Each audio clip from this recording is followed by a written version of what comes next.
On va à présent définir une fonction convexe et voir les différentes caractérisations qui permettent de conclure si une fonction ou non est convexe.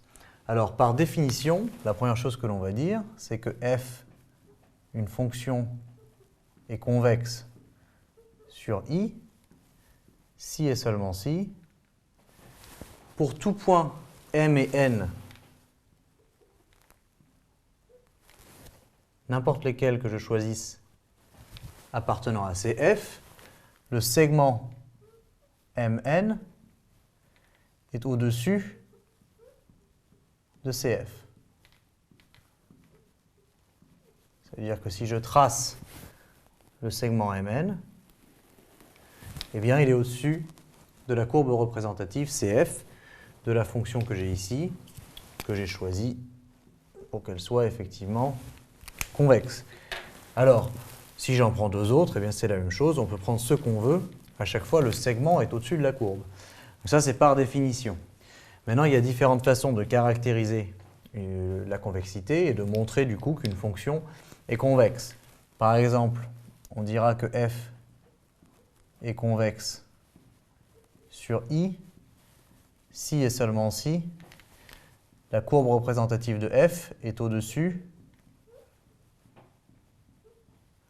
de toutes les tangentes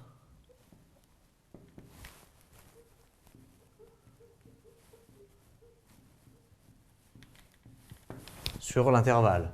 Alors sur l'intervalle qu'on a ici, par exemple, ça veut dire que si je dessine la tangente en m, je vois bien que la tangente est sous la courbe.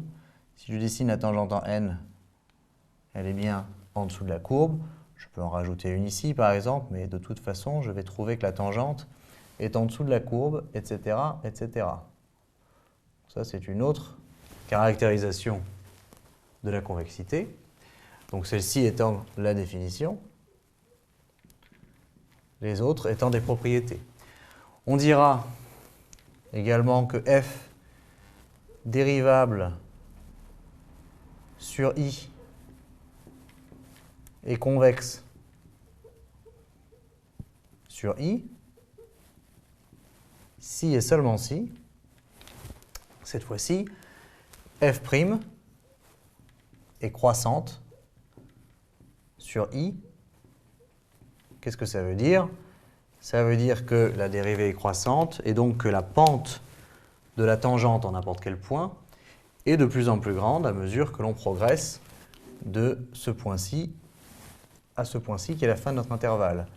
Ici, la pente est assez négative, ici elle l'est moins, maintenant elle est désormais positive et maintenant elle est de plus en plus positive. Donc je vois bien que ma pente passe de quelque chose de très négatif à de moins en moins négatif, devient positive et ensuite devient de plus en plus positive. C'est donc la deuxième caractérisation ici. F dérivable sur i est convexe, si et seulement si sa dérivée est croissante. Et finalement, une dernière caractérisation qui vient avec celle que l'on vient de voir, c'est que maintenant si f est deux fois dérivable, donc deux fois dérivable sur i,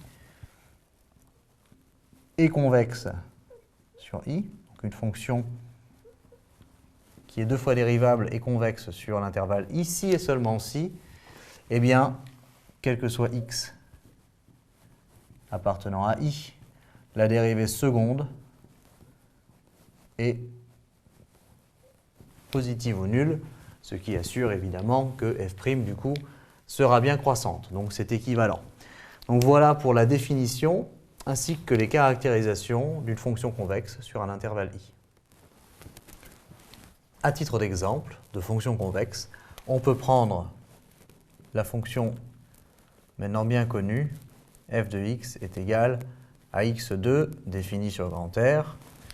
Et ce que l'on sait, c'est qu'elle est bien deux fois dérivable et que quel que soit x appartenant à R, f' de x va être égal à 2x et f seconde de x va être égal à 2, qui est bien positif ou nul. Alors ici, je n'avais même pas besoin d'aller jusqu'à la dérivée seconde, même si le résultat du coup est immédiat. La dérivée seconde est positive ou nulle, donc j'ai bien une fonction convexe sur grand R. Simplement, je savais dès la première dérivée que 2x est une fonction croissante, puisque c'est l'équation d'une droite de pente 2. Et dans les deux cas, de toute façon, la conclusion est la même, c'est que f